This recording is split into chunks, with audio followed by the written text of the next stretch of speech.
21 में करीब 3 गुना वृद्धि हुई। नमस्कार, 20 मिनट 20 खबर में आपका स्वागत है। मैं हूं आपके साथ सुमित गुप्ता। इस बुलेटिन में हम आपको प्रदेश से लेकर देश के अलग अलग हिस्सों की खबर दिखाएंगे। साथ ही आपको ये भी बताएंगे कि दुनिया भर में क्या कुछ चल रहा है। तो चलिए शुरू करते हैं 20 मिनट में 20 खबरों का सिलसिला। सबसे पहले खबर अपने प्रदेश राजस्थान की।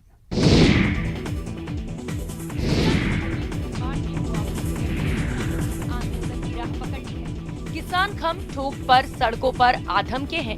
भारतीय किसान संघ ने किसानों के साथ मिलकर कई जगह निर्माण कार्य को बंद करवा दिया। इस दौरान ट्रैक्टर, ट्रोले, जेसीबी के चक्के थम गए। जहां पूरे दिन काम बंद रहा, वहीं निर्माण कार्य में जुटे मजदूर भी सुस्ताते रहे। किसानों ने भारतीय किसान संघ के नेतृत्व में तंबू लगाकर जालिमपुरा रोड पर धरना शुरू किया, लेकिन कोई जिम्मेदार अधिकारी किसानों की सुध लेने नहीं पहुंचा। किसानों ने धरना स्थल पर ही सर्द रात गुजारी। उन्होंने कहा कि क्षेत्र के किसानों की जमीन 2 साल पहले ही NHI और निर्माण कंपनी अबाप्त कर चुकी है, लेकिन 150 किसानों को मुआवजा नहीं मिला। आने जाने के गांव के जो रास्ते, जो अंडरपास जो बनाए जा रहे हैं, उनकी ऊंचाई कम कर दी। कैसे हमारे किसानों के भारी वाहन, साधन वगैरह कैसे निकल पाएंगे। तीसरा सबसे बड़ा संकट ये आ गया, प्रशासनिक लापरवाही इतनी जबरदस्त है कि जमीनें 2 साल पहले ले ली गई और उनका अधिग्रहण 2 साल पहले हो गया। आप देख लो, 8-8 फुट का निर्माण हो गया जमीन से ऊपर उठ करके। उन किसानों को मुआवजा आज दिन तक नहीं मिला। और किसानों की जो विकट समस्या, आने वाली पीढ़ियां भी जिससे दुख पाएगी, उसके निमित्त का समाधान होना चाहिए।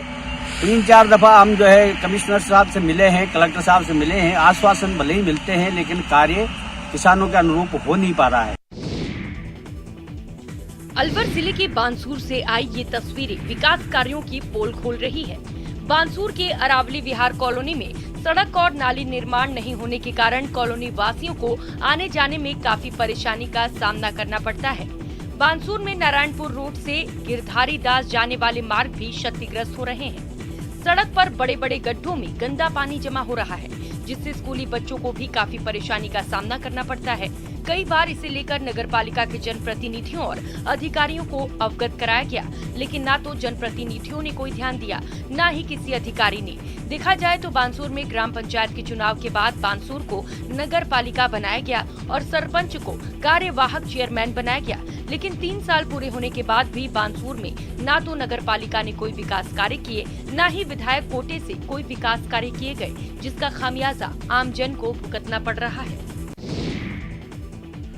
चिरंजीवी योजना का लाभ ज्यादा से ज्यादा मरीज उठा सकें, इसके लिए प्रदेश के सबसे बड़े SMS अस्पताल ने एक्सपर्ट्स की मदद लेना शुरू कर दिया है। अस्पताल प्रशासन ने एक एजेंसी को हायर करते हुए उसे मरीजों के रजिस्ट्रेशन से लेकर क्लेम पास कराने तक की जिम्मेदारी सौंपी है। इसका बेसिकली ये है कि भाई to provide better facilities to the patient under the scheme. Patients को अच्छी सुविधा मिले, to register more and more patients, अधिक से अधिक पेशेंट्स को हम रजिस्टर कर सकें। रिड्यूस द रिजेक्शन केसेस, कि जो पहले रिजेक्शन हो जाते थे हमारे केसेस में, तो नंबर ऑफ रिजेक्शन कम हो सकें।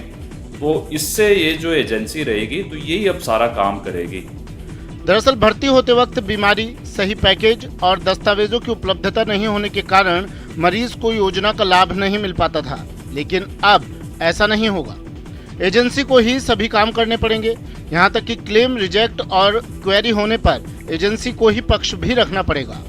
खास बात यह है कि इसके कारण रेजिडेंट्स पर अब भार नहीं पड़ेगा। गौरतलब है कि रेजिडेंट डॉक्टर्स चिरंजीवी योजना को लेकर क्लेरिकल काम कराए जाने को लेकर नाराज थे। पिछले दिनों की गई रेजिडेंट की हड़ताल में इस काम से छुटकारे की भी मांग रखी गई थी। लंबे समय से साइबर क्राइम, विशेष रूप से ऑनलाइन ठगी ने लोगों के होश उड़ा रखे हैं। वहीं आम जनता के साथ साथ पुलिस को भी सकते में डाल रखा है। ऐसे में अब साइबर क्राइम पर लगाम लगाने के लिए बीकानेर पुलिस ने जिला स्तर पर विशेष साइबर क्राइम रेस्पॉन्स सेल का गठन किया है। पुलिस अधीक्षक योगेश यादव ने साइबर क्राइम के बढ़ रहे मामलों के बाद बड़ा निर्णय लेते हुए इस टीम का गठन किया है। अभय कमांड में संचालित इस सेल में 7 लोगों की टीम किसी के साथ ऑनलाइन ठगी को रोकने का काम कर रही है। पुलिस ने इसके लिए एक विशेष हेल्पलाइन नंबर भी जारी किया है, जहां पुलिस के CI रैंक के अधिकारी के साथ ASP सिटी मॉनिटरिंग करेंगे। बीकानेर के अधिकारी रमेश सरवटा और ईश्वरानंद इस पर नजर रखेंगे। अभय कमांड प्रभारी CI ईश्वरानंद का कहना है कि सेंटर में 24 घंटे स्टाफ को तैनात किया गया है, जो पब्लिक के साथ ऑनलाइन ठगी की शिकायतें नोट करने का काम करेगा। ठगी का शिकार हुए लोगों के पैसे को होल्ड कराना और राशि का रिफंड करवाना इस सेल का मुख्य मकसद है।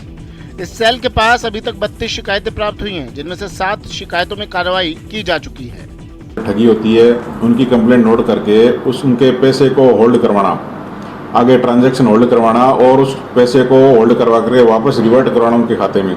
ये इस सेल का मुख्य उद्देश्य है, ताकि आमजन के साथ जो ठगी हो रही है उस ठगी के रोका जा सके, आमजन को नुकसान से बचाया जा सके। आपको बताते चलें कि ठगी होने के साथ ही शिकायत करना जरूरी है। 24 घंटे के अंदर कार्रवाई होने से ठगी की राशि पुनः प्राप्त करने की संभावना बढ़ जाती है। एक ओर जहां कोरोना संक्रमण से बच्चों पर खतरा मंडराने की बात कही जा रही है, वहीं दूसरी ओर राज्य की बनाई गई स्पेशल न्यूबॉर्न केयर यूनिट बच्चों के लिए वरदान साबित हो रहा है। यहां बच्चों का उपचार कर उन्हें जीवन दान दिया जा रहा है। दरअसल प्रदेश में मातृ शिशु मृत्यु दर कम करने के FBNC केंद्र को स्पेशल न्यूबॉर्न केयर यूनिट में बदल दिया गया है। प्रदेश में संचालित 28 यूनिट में से एकमात्र एक्रीडेटेड यूनिट चित्तौड़गढ़ जिला अस्पताल में संचालित है। इस यूनिट की शुरुआत होने के बाद जिले में शिशु मृत्यु दर 3% है, वहीं रेफर दर घटकर 3% से कम हो गई है। इस इकाई को प्रदेश और केंद्र स्तर पर सम्मानित किया जा चुका है। यहाँ ये इकाई न सिर्फ इलाज मुहैया कराती है, बल्कि प्रदेश में संचालित दूसरे केंद्रों के स्टाफ को भी यहाँ प्रशिक्षित किया जाता है। मिलाकर जिले से शुरू हुई ये यूनिट आज देश और प्रदेश में अपना नाम बना रही है और आने वाले समय में संभावना जताई जा रही है कि जिस तरह से मेडिकल कॉलेज की सुविधाओं का विस्तार होगा, उसी के साथ इस यूनिट का भी और बेहतर तरीके से विस्तार होगा। राज्य सरकार के जरिए किए जाएंगे, इस बात की पूरी उम्मीद जताई जानी चाहिए। कैमरा पर्सन विनोद के साथ सुभाष बैरागी, न्यूज 18 चित्तौड़गढ़। जयपुर के नाहरगढ़ बायोलॉजिकल पार्क से एक पैंथर की दुर्लभ बीमारी को दूर करने का मामला सामने आया है। कुछ दिन पहले जयपुर के पास लबाना से इस पैंथर को रेस्क्यू किया गया था। जयपुर में पड़ रही कड़ाके की ठंड के कारण इस पैंथर को निमोनिया हो गया था, जिसका पैंथर के दिमाग पर काफी असर हुआ। पैंथर की हालत ये थी कि उसका दिमागी संतुलन बिल्कुल भी सही नहीं था। पैंथर पिंजरे से अपने सिर को बार बार टकराने लगा था। उस दौरान ना तो पैंथर खड़ा हो पा रहा था और न भोजन कर पा रहा था। एक तरह से ये पैंथर बीमारी के कारण दम तोड़ने की कगार पर था। इस तरह के दुर्लभ मामले को लेकर नाहरगढ़ बायोलॉजिकल पार्क के वरिष्ठ पशु चिकित्सक डॉक्टर अरविंद माथुर ने भारतीय वन्य जीव संस्थान देहरादून, अहमदाबाद और हैदराबाद समेत देश के कई विशेषज्ञों से संपर्क किया। उसके बाद इस पैंथर का इलाज शुरू किया गया। इलाज का सकारात्मक परिणाम भी देखने को मिला। अब पैंथर अपने पिंजरे में आसानी से चहलकदमी करने लगा है और भोजन भी आसानी से कर रहा है।